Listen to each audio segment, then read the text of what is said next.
Welcome, everyone. I'm glad you could join us today for this webinar. We have a packed group today, so thank you for spending your Wednesday afternoon with us. The webinar today is facilitated by Ronald Cruz, and the focus is on listening strategies for our ESL students. We hear a lot about listening being the lowest performing modality. Our hope is that this webinar will assist you with a variety of listening strategies to ensure you get better gains. In this session, we will discuss the Florida Department of Education listening standards and assessment targets and talk about the alignment to the new curriculum frameworks. But before we get started, please note that your attendee microphones are muted. I hope you interact with us today via the Q&A section on your screen. Type any question or comment you may have anytime here throughout the webinar. We'll be watching and monitoring this Q&A section and answer your questions throughout. As in the past, today's webinar is being recorded. Look for it in the archives on the IPDAY website. The recorded webinar will be available within 48 hours. Thank you again for your participation and assistance in continuing to advance the cause of adult education through Florida. We applaud your work so much and are here to support you in any way that you need. Ron, at this time, I'm going to turn the webinar over to you. Good afternoon, everyone. Thank you for tuning in. This is your resident IPDAY facilitator for webinars, Ron Cruz. I'm from Tampa, Florida. I'm the coordinator of the Caribe Refugee Program of Hillsborough County Public Schools Adult Education. I'm also a statewide trainer for ABE, GED, and ESL. So I'm very glad to be able to conduct this webinar with you. I know a lot of you are a little bit getting antsy on how would listening be assessed in the future as we make these transitions in the ESL world. You know, we're starting off with the changes in our curriculum framework starting July 1st of 2018. I also wanted to recognize that that Phil Anderson is here on the call as well to be able to help us answer some of your questions. So I just want to let you know that he is also participating in this webinar. Just wanted to review real quick that if you have any questions, you have an opportunity to ask your question by clicking on the Q&A tab as illustrated in this slide. Just click on that Q&A tab, and you can type in your question into the please input your question box, and then you can either send it anonymously or not, but we will be going through your questions as we go through. June will be answering some of the questions if it gets too overwhelming, and then some of the technical questions will be addressed by Joseph in the background. So without further ado, I'm going to go ahead and start with the agenda for this afternoon. So we've got a packed agenda. So we're going to start off with talking about the college and career readiness standards. So from that's where we're going to draw which of the speaking and listening skills and standards are going to be assessed. And using those standards, we're going to use the correlations page of the English language proficiency standards to determine which ELP standards are now supporting those college and career readiness standards. And out of those ELP standards, which are the ones are going to be directly assessed or could be directly assessed in standardized tests. Following that, we're going to talk about how to implement these standards, So I'm going to go over some strategies, some sample clips. I'm going to go through some of useful websites where I usually draw my listening activities and audio clips. And then after that, I'm going to focus a little bit more on adjusting the level of text complexity and cognitive demand or cognitive complexity of the questions that you ask in listening activities. After that, I'm going to walk you through some sample strategies on what you can do, how you can tweak and spice up your listening activities. And then towards the end, I'm going to go over some assessments. So how could these college and career readiness standards for speaking and listening are going to be assessed in standardized testing. And then we're going to do some Q&A and some final some final evaluation questions at the end. So without further ado, I'm going to go ahead and get started. So it all starts from the standards. So everything that we do in the adult education world, specifically in ESL, is guided by the standards. And in 2013, specifically April 2013, the College and Career Readiness Standards for Adult Education was published. And that's supposed to kind of guide our work as to how we proceed on a day-to-day basis in terms of teaching and educating our students and ensuring that they will become successful for either college or career. And then as we move forward and progress through those, we figured out that these standards are very rigorous and very high-level standards. And we realized that our second language learners, or our English language learners, or in Florida, as we call them, ESL students, they need a little bit more support in targeting those high-level college and career readiness standards. So in October of 2016, the American Institute for Research released the English Language Proficiency Standards for Adult Education. And as you may know, we've already covered this, this piece of document in greater detail in one of our previous webinars, I think that we've done late last year, when we've done a lot of work with the ESL teachers and the ESL standards in Florida. Okay, so let's talk about that. What are the College and Career Readiness Standards for speaking and listening? So we'll start off with, I'm just gonna read this off to you. You can read silently with me, or not really, because you can read aloud too. I won't be able to hear you, your mic is muted. CCR anchor number 1, prepare for and participate effectively in a range of conversations and collaborations with diverse partners, building on others' ideas and expressing their own clearly and persuasively. So that's the first standard, and as you can see, I've underlined participate effectively in a range of conversations and collaborations, because these are the areas that directly pertain to listening. So as you may know, if you're participating effectively in kind of like a regular conversation or a teamwork or a collaboration between another person or a group of people, that requires a good sense of listening skills in order to be able to do that. So based on our standards, students must be able to participate effectively in these conversations. They must be able to understand others' ideas, build upon others' ideas, add more information based on the existing idea that they've been expressing, and then also express your own idea in a very clear and persuasive fashion. So there's lots of things that go in this anchor, and if you want to know how this breaks down into the multiple levels of ESL, then you're going to have to go in and dig in through your College and Career Readiness Standards to see how this breaks down according to level. Let's go into anchor number 2, which is integrate and evaluate information that's presented in diverse media formats, including visually, quantitatively, or orally. So very specifically, I want to focus here on the listening portion, where you're evaluating information that is presented. So you're evaluating information. That means you're listening to the information that's being provided to you. You're paying attention to the detail. You're looking at the point of view of another person. And you're also kind of gauging the validity of their point of view or their claim based on the evidence that they provide in their conversation, or in the exchange. Anchor number 3 talks about evaluating a speaker's point of view, reasoning, and the use of evidence and rhetoric. So anchor 2 and 3 goes hand in hand with each other.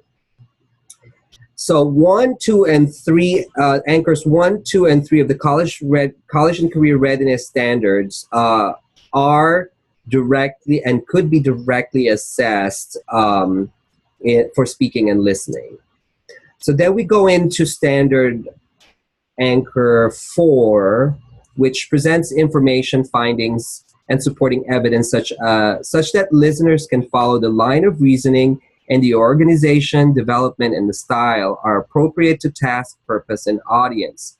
So in this case, as you can see, there's nothing underlined in this anchor. This just means that it's very difficult for standardized testing to assess this particular anchor standard. So we're going to move on to anchor 5.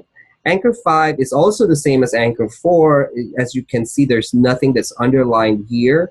So anchor 5 says make strategic use of digital media and visual displays of data to express information and enhance an understanding of presentation. So pretty much there's a lot of speaking in here, not so much of the listening part.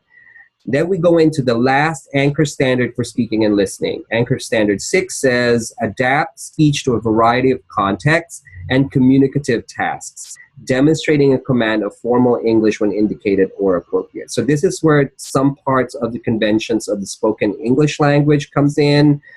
We talk also about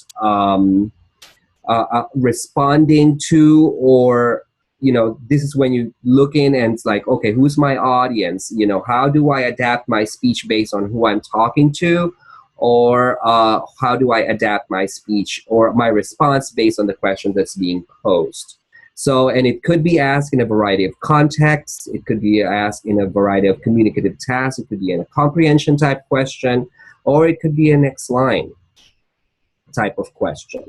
All right, so now that we've went over the college and career readiness standards, what we're really interested with are the English language proficiency standards. But in order for us to identify which English language proficiency standards directly align to these 5 college and career readiness standards, we need to refresh our memory of this particular chart. You all remember this chart so far? Based on our previous webinars on the English language proficiency standard, I presented this to you. This is what we call the correlations page, and there's multiple correlations page in the ELP standard. This is the one that is the correlations page to the English language, or, you know, ELA component of the college and career readiness standards. So this is where we focus on the reading, the writing, speaking and listening, and the language categories under those, under the ELA. So first of all, let's identify, we're only looking at the speaking and listening standards. So we're only interested on this column where you see that green arrow. So we're only looking at that column because that's the column of the correlations page that pertain to each individual college and career readiness standards. And then from that, we need to see, okay, are there any ELP standards that correlate to these listening, speaking, and listening standards? And as you can see, we have a correlation between speaking and listening anchor standard 2 and ELP standard 1. That's the first arrow from the top. Second arrow from the top, you're looking at that speaking and listening anchor standard 1 correlates with ELPS number 2. And then you go in even further down, the third arrow down, you're looking at speaking and listening anchors 4 and 5 are directly correlated to ELP standard 3. Speaking and listening, moving on down, speaking and listening anchor standard 4 also correlates to standard ELP standard 4, and so on and so forth. So I just want to go over that a little bit so you kind of understand where these arrows are coming from, because when you're looking at your handouts, you might get confused as to, okay, there are so many arrows. So now we ask ourselves, so these are the English language proficiency standards that are directly tied to the speaking and listening college and career readiness standard anchors. So now let's look at those. So we have ELP standard 1, 2, 3, 4, 5, 6, 7. And if you look at ELP Standard 8, there is no correlation to any of the speaking and listening standards for college and career readiness, and so as the 10th, ELP Standard 10. So I just wanted to point out that not every individual ELP standard has a correlation to speaking and listening. So it's just a number of them. And then we highlight the ones, and what we really want to focus, if we wanted to really improve our listening performance in our current CASAS tests, CASAS series, and also in the future CASAS series that we're going to adopt as a state, are the standards that can be directly assessed by standardized assessment. And I've already alluded to that. And these are going to be our focus ELP standards. It's going to be ELP Standard 1, ELP Standard 2, and ELP Standard 6. Okay, so these are the 3 standards that actually are being assessed right now with our 980 listening series of the CASAS test. So what we want to do is emphasize that, and then what may be the changes upcoming in the new versions of the CASAS test. So, so we just want to keep in mind, if we want to just focus on the assessment portion, or we want to focus on the standardized assessment, these are the 3 ELP standards that are directly assessed. But nonetheless, let me just stress this out, every single ELP standard is important. So we are not just teaching to the test so that they can earn an LCP. We're teaching them these speaking and listening skills because it is necessary for survival, in daily life, in order for you to be successful in college and career. So these are skills that are proven to be necessary for students to become successful beyond the ESL classroom. All right, so let's piece that out a little bit, and let's just focus on the 3 so far. If we're interested with assessing listening skills, so let's focus on the 3 ELP standards that are going to be directly assessed. So let me just repeat Standard 1 of the ELP standard. ELP Standard 1 says construct meaning from oral presentations and literary and informational text through level appropriate listening, reading, and viewing. So how could this standard be assessed? Well, how is this standard already currently being assessed in our current CASAS 980 series?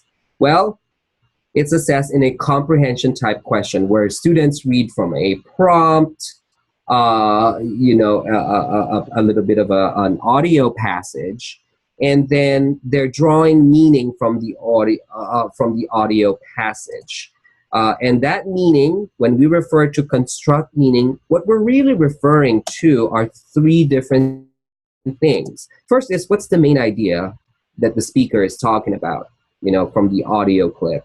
Or sometimes a comprehension question would focus on the details of the passage, certain details as time, day, location, character, person. It could be many, many different things that you can focus on that audio passage. And last but not least is a summary. Maybe create a short summary of what you've just heard. So it really also helps when we practice with our students, just briefly summarizing certain audio clips or audio exercises that you provide to students, because that would just really help in the drawing out the main idea, also hammering out certain details. Because if a student can summarize something in great detail, then you've really hammered or mastered this technique very well, or this skill. So let's move on to Standard 2. Standard 2 says participate in level-appropriate oral and written exchanges of information, ideas, and analyses in various social and academic contexts, responding to peer, audience, or reader comments and questions. So if you ask me, okay, well, how do you assess this type of standard, or this standard in particular? Well, we look at it, one way to assess this standard is like one of the current items that we already use in the CASAS 980 series, which is completing the next line, where students are going to participate in a conversation by putting in what's the next line that's appropriate after the last listening phrase or portion. So in a conversation, what do we want students to, or how do we want students to participate in conversation? What are the different types of items or things that we need to focus on? Well, there's multiple things that we need to focus on. First, we want students to be able to answer relevant questions based on the conversation. So if we're talking about, let's say, filling out a prescription medication, or asking for directions on how to go from one place to another, or inquiring about, so it could be any different type it could be in any context whatsoever. And within that context, we must be able to answer relevant questions. We're talking about the what, the when, the who, the where, the how. Those types of things are all very relevant questions based on a particular conversation. Moving on, in a particular conversation, students are also expected to express their own ideas. So okay, I see your take, and well, this is my idea, and express your idea, but of course that idea has to be in relationship or in direct correlation to what the conversation has already, the conversation that already has commenced. Also, by evaluating listening and evaluating the ideas of others, we might, we also expect our students to also build on ideas of others. So agreeing, adding more information, adding more details, that type of thing. And then restate key ideas is another thing that students must be able to do in this component. And also ask relevant questions. So it could be that the next line would be this, a prompt or a question preceding, the information that was just presented to just clarify, the conversation. And then all of these things actually that we just went over are all very important, and we emphasize this a lot when we talked about the RLA College and Career Readiness Standards, that it all boils down into one thing in the conversation, and that's what we call the evidence. So when students are participating in conversations, they're actually looking for clues and paying attention to details, because these are the evidence that would help them be able to answer relevant questions, express ideas, build ideas of others, restate key ideas, and ask questions based on evidence. So from that point, if student has mastered these skills in the conversation, then they would be able to successfully complete the next line on standardized test items. And then last but not the least, Standard 6. Standard 6 is a little bit more complicated, because now we're looking at analyzing and critiquing the arguments of others. So we're talking about arguments here. So when you're participating in argumentation, you want to have a good understanding of the point of view of the person you're speaking to, or the point of view of the person that is speaking in the listening clip or audio clip. And then what do we want our students to focus on in terms of point of view? What about that point of view? Well, in that point of view, we wanted to draw out what is the main argument of that person. And as we drill even deeper on the main argument, we want to make sure that the different reasoning, the supporting reasoning that the speaker is providing is aligned or is supporting that main argument. And then last but not the least, we're really looking for, in short, evidence. That evidence in the reasoning, the supporting evidence on the reasoning of each individual speaker that they listen to in the listening passage or audio clip. So this is pretty much kind of like an overview of what this how these three standards 1, 2, and 6 are going to be assessed in a standardized test such as the CASAS test. All right, so we've covered quite a number of information here. So let me pause for a bit and look at the chat bar and see if you have any questions. So if you have any questions so far, please please type in, use your Q&A tab, click on that Q&A tab, type in your question, and then we'll be answering as we go. So we're going to move on, but if we see your questions pop up, we're going to continually cycle through the chat bar or the Q&A bar to answer any of your questions. Okay, I see some of the questions here already. I've got a question. What is the best book to use to cover these materials? I'm currently using Futures from Pearson. However, I feel that it may not cover these new standards set to come out in July 2018. And that is true. We are not in the business of advocating for a particular series of books. What I can tell you is that several books already has some of the foundational skills of the ELP standards being emphasized, and then we also have some series that are being rewritten. They're creating new editions of current series that we already have. So a lot of these things are still in development, and I do not want to point anyone into one direction over another. Because things are still changing, and we want to have the opportunity. Right now, what I want to do is start looking around, start looking and reviewing some sample units, that are, samplers that are out there that you can see that have a very strong support for listening standards and strategies. Another question here is, the listening task items are built based on the ELP standard. You say they can be couched within any context. Shouldn't contextualization topics be selected based on the curriculum standard? And that is correct. And we were going to cover that in the next component of this webinar. So as we go forward, I'm going to let you know at what contextualization. Okay, I'm going to focus on the contextualization of these listening skills.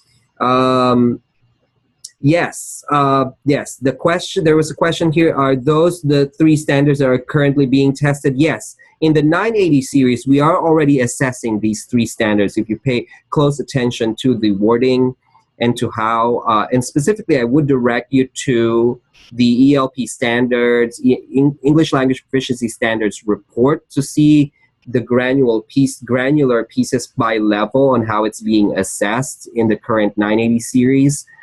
So that's where I usually focus on, because the anchor standards for the ELP are just broad statements. And if you want full descriptions, then you're going to have to go and dive into the ELP standards. I attached the ELP standards report into the handouts of this webinar. And on the new CASAS, yes, I am talking about both the old and the one that's in development. Yes, that answers the same question for Ms. Seeley. Okay, all right, so we're going to move forward and cover some of the topics that we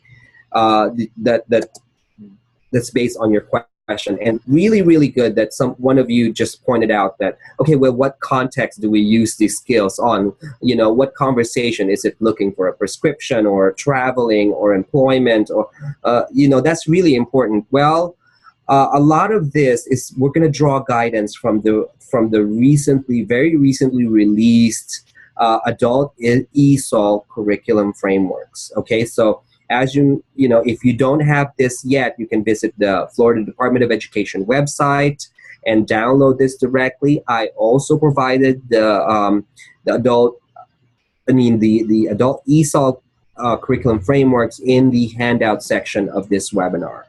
So what do I want you to focus? So before we go into contextualization, we want to first gauge the level of complexity that we want to introduce these listening topics or listening passages to our students. So within the adult ESL curriculum frameworks, the state has identified the text complexity and gave us guidance on gauging the level of complexity of text. So, and I say text, but it's really spoken language, okay? So, because we are talking about listening strategies here, or the listening modality.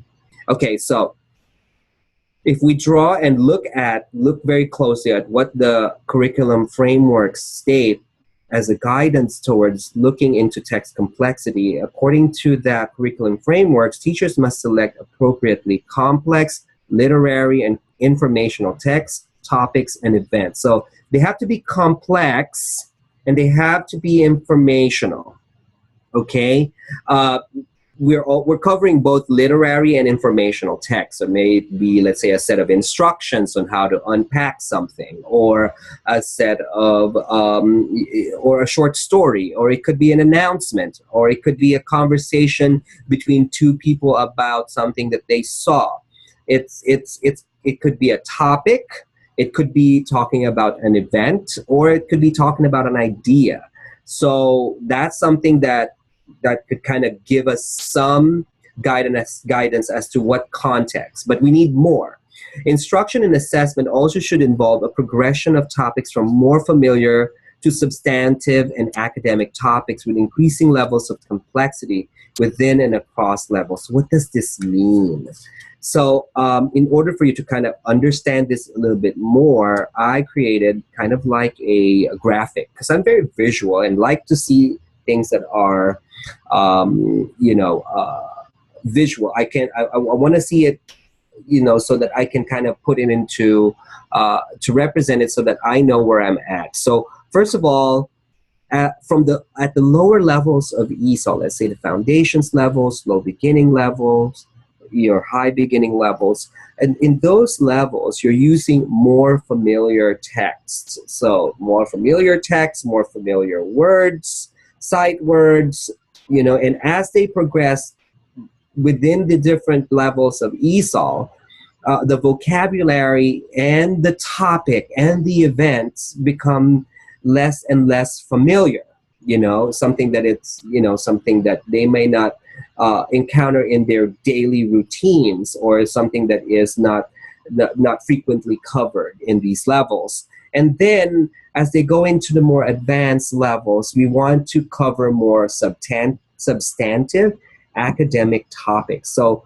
this is kind of like the progression. It's the continuum of text complexity, as you may think of it. That, yes, we begin with very more familiar topics, text, vocabulary, and then going on to less familiar, more substantive, and academic type of content. Let's say we could be reading about the process of photosynthesis, or we can be thinking about substantive text, let's say an argument between legalizing marijuana or not. And we're going to go over some of these topics. I've got several examples for you. But also another thing that you will encounter on both the ELP standards and also the adult ESOL curriculum frameworks, you're going to see words emerging, developing, increasing, and growing. And as you get these, as you see these types of vocabulary within the adult ESOL curriculum frameworks, I want you to understand that these are words that represent increasing levels of cognitive complexity and text complexity that is required in each of the levels. So within your lower levels, beginning, foundations level, you're emerging, and as you move forward within high beginning and intermediate levels, you're more developing and increasing, and then towards your advanced level students, you have the vocabulary that shows growing. So that's just kind of like a guide on, so you're going to encounter these words quite a number of times as you review the curriculum frameworks, and the ELP standards, and also the college and career readiness standards. And I want you to understand what these words are pertaining to.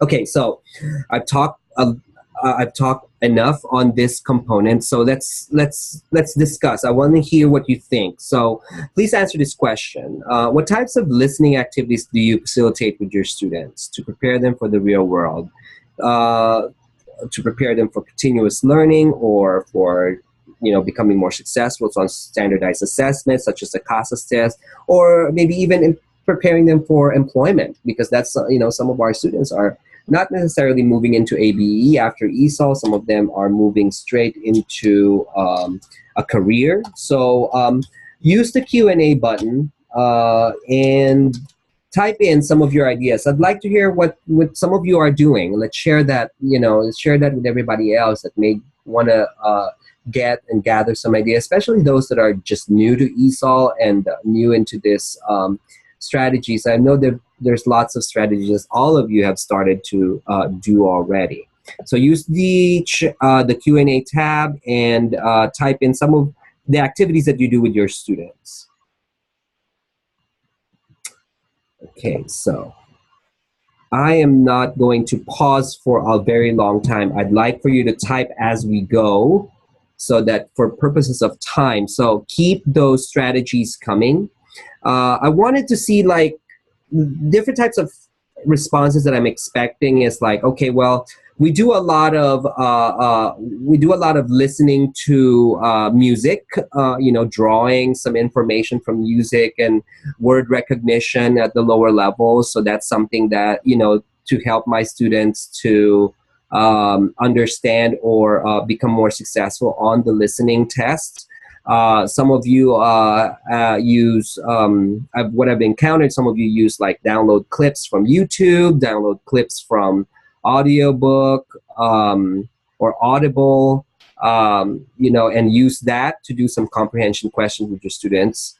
Or some of you would do like a mock interview for employment, or, it could be as simple as using the sample listening questions that was released by CASAS to practice with your students. So here are some of the responses that I've got so far. Looking at Realia to talk about family and friends with beginners. Yes, and that's really true, re-emphasizing that idea that you want to start with more familiar topics with your students as suggested with the level of text complexity. I see here, practice job interviewing. So yes, that you can, there's like an audio, well, not really an audio, but it's a video of just a person on YouTube talking and asking questions and asking, most common interview question. That's one way to practice with students.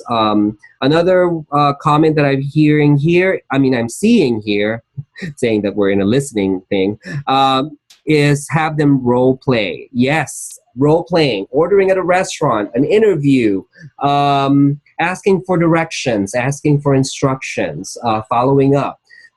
We do like, there's lots of websites or apps out there. We have one we call Boxy, where you can practice leaving a message or listening to voice messages and draw some details from the voice message. So lots of stuff here. So I'm going to read some of the other comments here as we move further, but I'm going to go ahead and continue on. But keep those strategies coming, because I'm going to keep mentioning them so that other people can hear what other teachers are doing in terms of enhancing listening skills of their students. Okay, so now the next part is some of my tips. If you're doing a listening activity with your students, keep the audio clip short to prepare students for standardized assessment. Because standardized assessment, they don't really provide you with very, very long audio clips to listen to. So keep them short, a standard 1 to 2 minutes, actually 2 minutes of listening is actually a lot of information can be drawn. So keep your audio clip short when you do some listening activities with your students. Another thing that that I'm suggesting you do is use various types of audio clips. When I say different types, vary it. Sometimes they're listening to a story, sometimes they're listening to various announcements or TV commercials. Sometimes it's good to listen to a lecture, TED Talks. I really love TED Talks. If you do use TED Talks as your main tool for listening activities, what I suggest is to chunk that listening practice. You don't want to go through all 12 minutes at the same time. Usually find a good stopping point in a TED Talk lecture, or group the ideas together. So like one, chunk it onto the different main ideas that the speaker is talking about, so that the students are not focusing on many, many different components. And there's a lot of information that can be drawn within a 12 to 15 minute TED Talk video. And also conversation, just plain conversation. Sometimes I would just ask two people two other teachers to come into my class just so they would hear some other person's voice. And then I would give them a script, and then they would just read off the script to each other. And the students are listening, and then we do some Q&A in the end just to practice their listening skills. So and then we also invite sometimes guest speakers into our class.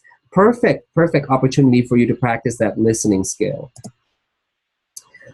Develop question prompts that focus on the college and career readiness standards, ELP standards. So focusing on what's the main idea. Ask questions about the details, the what, the when, the where, the how, the why. Ask students to summarize components of what they've listened to, or summarize the entire passage that they've listened to. And then also, give them some, audio clips that with people that are arguing, or somebody that is trying to persuade you to do something that's more persuasive, so that we can, students can identify the point of view of the speaker. So that's all really, just some suggestions that I've done. And also, what I want you to do is just develop the questions ahead of time. You don't want to be caught in the middle of a listening activity and then, wait a minute, I don't know the answer, or let me listen to it again. Or you don't want to ask a question that you don't already know the answer to, because, you don't want you don't want students to go over a tangent, or you don't want to draw unexpected responses from the students, which is going to derail your topic. So, pre-design your questions ahead of time. Design the activities that are aligned to the different formats of the CASAS test. So do some next line type questioning, or you can do some comprehension type questionings with your students. And also, your lower level students, keep in mind, the lower level students, beginning level or the level A CASAS listening tests contains pictures and prompts, and you want to practice that as well. You want to post a picture or an image of something, and then there's a listening activity where you're describing what they're looking at, or there's some event happening at what they're looking at, and then asking the question. Okay, so now here comes the clincher. So where do we get the topics from, to practice these various English language proficiency standards, college and career readiness standards, ELP standards 1, 2, and 6? The one component of the adult ESL curriculum frameworks that I really, really like is the life and work competencies. Towards the end, towards the back portion, if you flip through, the last thing that's listed on your adult ESL curriculum frameworks are these life and work competencies. What topics should we focus on when we're doing these listening strategies? So it could be in terms of communication, or introducing yourself, or saying something about yourself. It could be in the topic of employment. It could be places in the community or services in the community. We're going to do some practice with that as well in our next webinar. And then consumer economics is something, buying, credit, loans, pricing of certain things. Health is also another topic. Civics, citizenship, pretty much. Environment, we're talking about environment. We're talking about parks, and we're talking about topics that impact the environment. We can be we could talk about solid waste, things like that. And then look at this. We have mathematics, life and work competencies. So it could include rounding, adding, performing the basic operations, knowing the place value of certain things, finding the percent of something. So those are also could be topics of your listening strategy. And last but not the least, learning and thinking. So I think out of this 9 life and work competencies, something that's completely new to us as ESL, for all of us that are veteran teachers of ESL, is the competencies 9 and 10, the mathematics and the learning and thinking. And I'd like for you, if you want to know what specific topics or ideas or competencies are contained in each of those, I really suggest you open up your adult ESOL or download and then read through your adult ESOL curriculum frameworks. So let's talk. So I kind of asked this question already previously, but I want to know this time, where do you get your audio clips? Where do you download your stuff? What are different things you're drawing your audio activities from? And as you type your questions, your answers to this question, I'm going to go ahead and read some of the other strategies that the teachers have mentioned. One participant said she uses music, and then fill in the blanks. That's really cool. I really like that strategy. I have not tried fill in the blanks, but really cool. I'm going to adapt that. And according to her, she normally connects it to the grammar point. So yes, we must be able to not just assess one particular skill. We want to assess and also develop multiple skills. So we want to develop listening, speaking, writing. Sometimes I would combine writing and listening, such as a dictation activity. And the music one also combines with the fill in the blanks, also combines listening and writing. We can also do activities where the focus is more on the grammar portion. So if you can hit multiple standards and multiple components of the Florida curriculum frameworks for adult ESOL, then you are hitting the target. Listening and answering questions is another strategy that another teacher says. There's another teacher that says they are in a CCR class and they use TED Talks and they challenge viewpoints and they read more about that particular topic. This is really cool, and this is really a very good strategy for your higher level students, the ones that are already some level of English proficiency. Another teacher or participant to this webinar says conversation, just doing some daily conversations with your students about life, reading materials that they've read. It may be something that's connected to the vocabulary words that they are going to learn or they have learned. Really, it doesn't have to be rocket science when you do listening activities with your students. It could be just as simple as conversation, just talking to them. How was your day? What did you do over the weekend? And things like that, because that in itself is also already practicing the ELP standards that we talked about. Yes, another participant says they do a lot of practical listening, such as listening to addresses, phone numbers, calling school to report. Yes, and I really would suggest you try Voxy. Voxy is one free website where you can practice these, taking a call, leaving a voicemail. They can leave voicemail to each other. They can leave a voicemail to me without me having to give them my actual telephone number. Another participant says looking at a menu of a restaurant setting, and we would probably role play that. That's really good idea, because you want to be practice maybe that appropriateness of the conversation within the setting. There are certain things that you can probably say at the fine dining restaurant versus a fast food versus a carry out, or versus, let's say, a family picnic. So that would, and then drawing out the differences in terms of vocabulary and tone in those various instances. So, oh my goodness, there's a lot of stuff here that is, keep them coming. And there's a lot of teachers that are mentioning TED Talks as a very good strategy. There are also some, some teachers are mentioning vendors or different software such as Burlington. Some teachers are mentioning also English Discoveries and other things. They also do have a ton of listening activities already built into that. So thank you very much for sharing.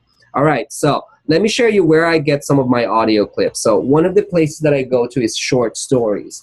So just like I said, you want to vary it so much. You just don't want to focus on lectures or or announcements or commercials, so things like that. You want to vary it. So, and one of the things that I really don't find anywhere is not a lot of resources is short stories. So these ones are very short. Some of them are 6, some of them are 12, some of them are 15 minutes. There are text, there is a accompanying text and an MP3 that's downloadable, and then you can play it. And then for some of those MP3s, I would write it on a CD so I can play it on a boombox or a stereo. So this one has really cool American stories written by American authors. It's about American life.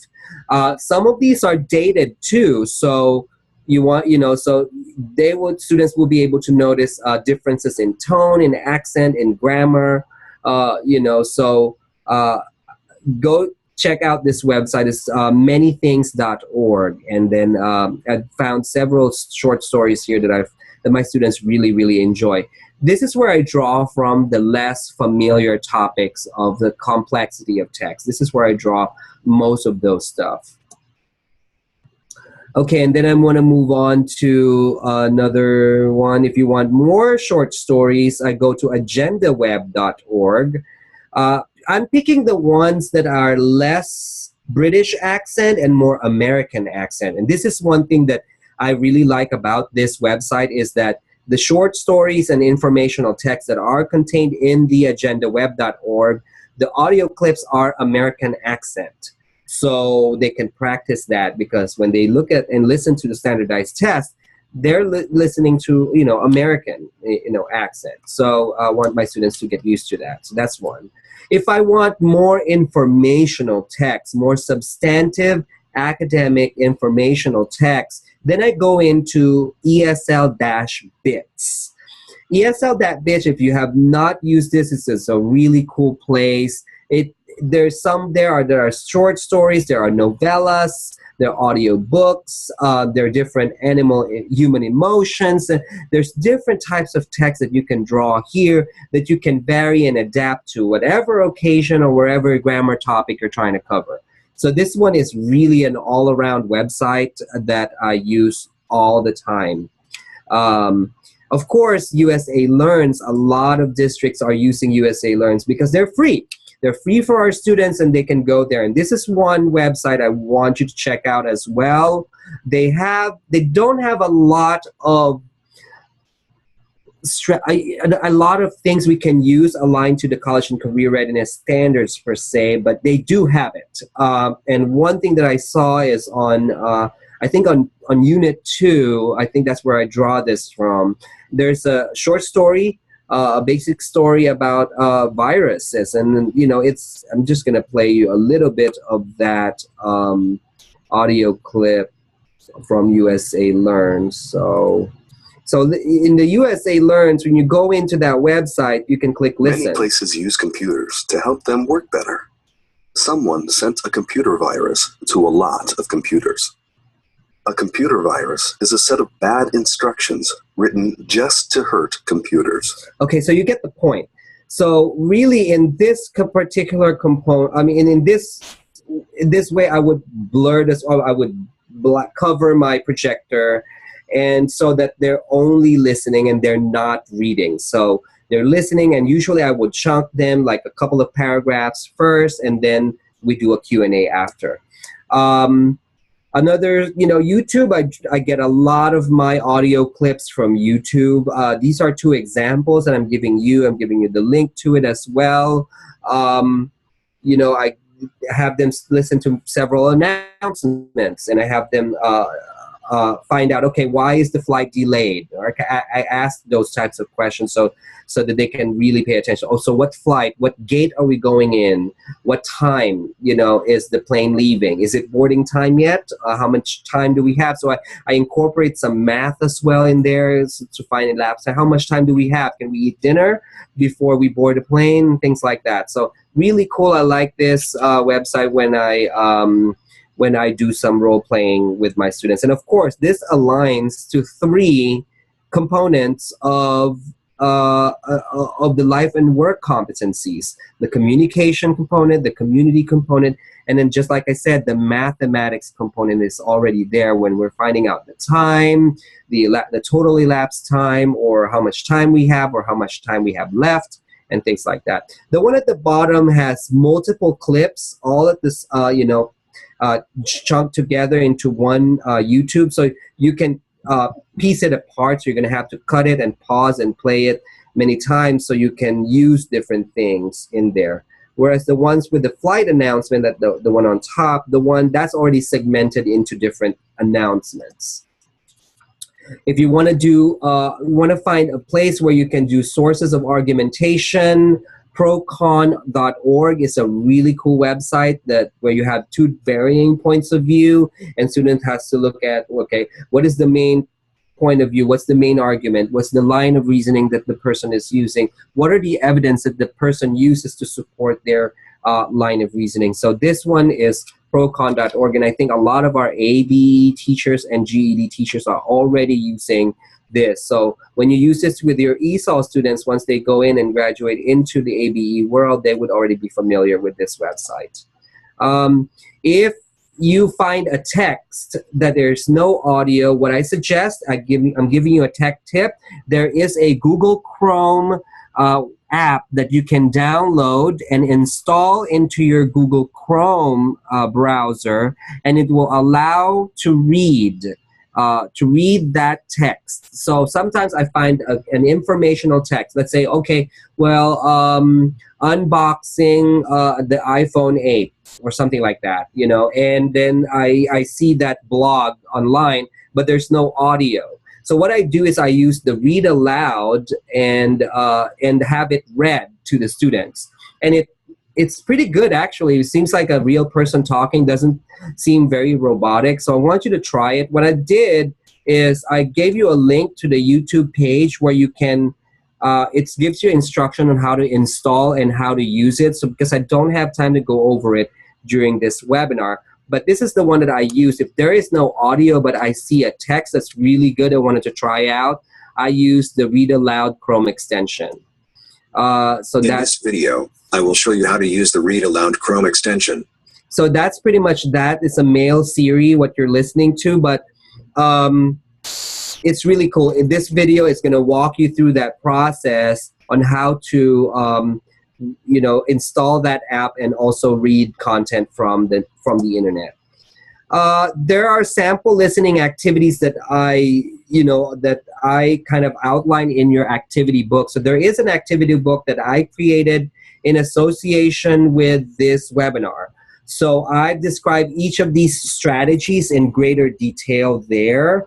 I got these strategies from Fluent U, specifically from Rachel Rock. She's a blogger from Fluent U. Some of these things we already do, like for example, order of events. We already do this in ESL. We do this with reading, where we have little cutouts of events, and the students put it in order, as in chronological order, where we do the same thing with listening. So I asked them, okay, what happened first, what happened second, what happened third, and sequencing, so that just I can assess their listening skills and their attention to detail. I describe each of these strategies in greater detail. I'm not going to go deep into these strategies because they are fully explained on your activity book. And I also wanted you to check out the activity book, which got a lot of things that you can do to extend your learning from this webinar. Okay, so in terms of assessment, for purposes of time, we're just going to push through and barrel through this question by looking at the last component of this webinar, which is going over some of the presentation topics that were presented by CASAS during the Wave conference in Arizona last month. And so now in here, what you can see is our sample question that may be asked in either a dialogue or a monologue in a comprehension type question in a standardized test. And this is for both the current CASAS test that we're using now, the 980 series, and the one that is in development or is done or being approved. So right now, in terms of, you can see it asks questions that pertain to main idea, details, and summary. For example, main idea, what's the man and woman talking about? And then in terms of details in a dialogue, they can ask question, why did the woman finish the project late? And in terms of summary, question may ask, what is the best summary of the conversation? And this can happen in either a dialogue where there's two people talking, or a monologue when it's just one person talking, sharing information or lecturing. And then so the first one is, is the comprehension question. This one also, ELP 6 is also assessed in a comprehension type question. So these are the different types of questions that may be asked to assess ELP Standard 6. One example could be in a monologue or a dialogue, what piece of evidence supports the speaker's main point? And then last but not the least, I want to go over, some sample question. Let's try this out. This is already a release CASAS sample question that I used. And you can use this when you're doing your activity with your student, just to practice pointing out the different components of the question. That the question contains the listening passage, a stem, which is pretty much the question, and then your answer choices, which is your ABC questions. Okay, I did kind of barrel through that information towards the end. There's a lot to talk about, but everything else that I did not kind of explain a lot, you can get it from the presentation documents associated with this webinar. I gave you the PowerPoint presentation, the activity book, and all of the handouts that I mentioned throughout this webinar. It can be downloaded from the webinar page. And then finally, I'm going to turn it over to June for some final reminders. Thank you so much, Ron. Well, before we close today's webinar, we would like to take one more minute of your time to answer 3 short survey questions. The questions will now appear on your screen, so go ahead and give us your responses. And we'll just end this poll in a minute. They're just 3 very short questions that we'd love to hear from you. Let me give you a minute to answer those. And while you're answering the questions, I just wanted to say thank you very much for tuning in. I know I kind of went over a little bit over time because there's a lot of information we have to cover, but I really appreciate you tuning in, and hopefully I was able to convey some really useful information so that you can start continuing to practice and enhance listening skills of your students for them to become successful. Thank you very much, and have a great afternoon. Ron, thank you again. The poll is now closed, and again, thank you so much for your feedback. We hope that you'll join us on our next webinar scheduled next week, next Wednesday, April 25th. And that is an ESL webinar 2, Strengthening the ESL Classroom Through an Integrated Education and Training Model. So until then, we wish all of you a great rest of the day, and thank you for spending your Wednesday afternoon with us.